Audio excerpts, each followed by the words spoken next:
Friends, welcome to my channel. இன்னைக்கு நம்ம சேனலில் என்ன பார்க்க போகிறோன்னா ஒரு சூப்பரான டிஃபன் சாம்பார் எப்படி செய்யறதுன்னு பார்க்க போகிறோம். வீடியோ போகிறதுக்கு முன்னாடி மறக்காமல் பிரணி பிருத்வி சேனலை மறக்காமல் சப்ஸ்கிரைப் பண்ணி வச்சுக்கோங்க. கூடவே பெல் ஐக்கானை கிளிக் பண்ணி ஆல் ஆப்ஷன் கொடுத்துக்கோங்க. அப்போ தான் நான் போடுற எல்லா வீடியோவுமே உங்களுக்கு வந்து சேரும். வாங்க வீடியோக்குள்ளே போகலாம்.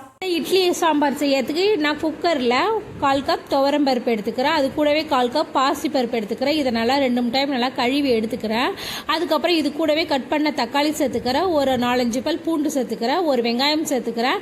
2 பச்சை மிளகாய் சேர்த்துக்கிறேன். கொஞ்சமாக பெருங்காயத்தூள் சேர்த்துக்கிறேன். இது கூடவே 1 டீஸ்பூன் மஞ்சத்தூள் சேர்த்துக்கிட்டு இன்றைக்கி மஞ்சள் பூசணிக்காய் சேர்த்து தான் இந்த இட்லி சாம்பார் செய்ய போகிறேன். இது எல்லாத்தையும் குக்கரில் ஒரு 3 விசில் வச்சு நல்லா எடுத்துக்கோங்க, வேக வச்சு எடுத்துக்கோங்க. அதுக்கப்புறம் அடுப்பை ஆன் பண்ணி அதில் ஒரு கடாய் வச்சு அதில் நான் 4 டேபிள் ஸ்பூன் எண்ணெய் சேர்த்துக்கிறேன். கொஞ்சமாக நெய் சேர்த்துக்கிறேன். நெய் சேர்த்து தாளிக்கும் போது நமக்கு சாம்பார் நல்லா மணமாக இருக்கும். இது கூடவே கொஞ்சமாக கடுகு சேர்த்துக்கிறேன். கடுகு நல்லா பொரிஞ்சது. அது கூடவே ஜீரகம் சேர்த்துக்கிறேன். ஜீரகமும் நல்லா பொரிஞ்சது. கொஞ்சமாக மிளகு சேர்த்துக்கிறேன்.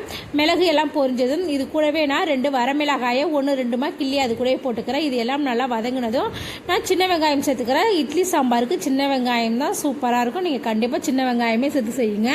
அதுக்கப்புறம் கொஞ்சமாக நான் கட் பண்ணி வச்சுருக்கிற தக்காளியை சேர்த்துக்கிறேன். கொஞ்சமாக கருவேப்பிலையும் சேர்த்துக்கிட்டு ஒரு 2 நிமிஷம் அந்த எண்ணெயிலேயே நல்லா வதக்கி விட்டுக்கிறேன். அதுக்கப்புறம் இதுக்கு தேவையான அளவு உப்பு சேர்த்துக்கிறேன்.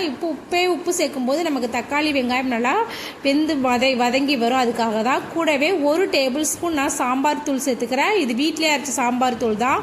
அதுக்கப்புறம் கொஞ்சமாக மஞ்சள் தூள் சேர்த்துக்கிட்டு அதையும் எண்ணெயிலே ஒரு 2 நிமிஷம் எல்லாம் வதக்கி விட்டு நம்ம வேக வச்சு எடுத்த அந்த பருப்பையும் அந்த பூசணிக்காயையும் சேர்த்து அது கூட சேர்த்துக்கிறேன். இது கூடவே தேவையான அளவு இந்த சாம்பாருக்கு தேவையான அளவு தண்ணி சேர்த்துக்கிறேன்.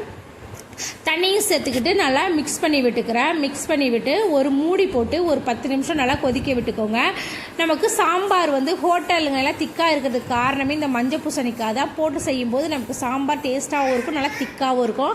பாருங்கள், நல்லா சாம்பார் நல்லா கொதிச்சிருச்சு. இந்த ஸ்டேஜில் நம்ம கொஞ்சமாக கொத்தமல்லி கருவேப்பிலை தூவி இறக்கணும்னா நமக்கு சூப்பரான இட்லி டிஃபன் சாம்பார் ரெடி ஆகிடும். மறக்காமல் வீட்டில் ட்ரை பண்ணி பாருங்கள். அதுக்கப்புறம் இட்லி வச்சு ஒரு வடை வச்சு நம்ம செஞ்சு வச்ச சாம்பாரையும் சாப்பிட்டோம் வேறு லெவலில் டேஸ்ட்டாக இருக்கும். மறக்காமல் இதே மாதிரி நீங்கள் வீட்டில் செஞ்சு பார்த்துட்டு கமெண்ட்டில் எனக்கு சொல்லுங்கள்.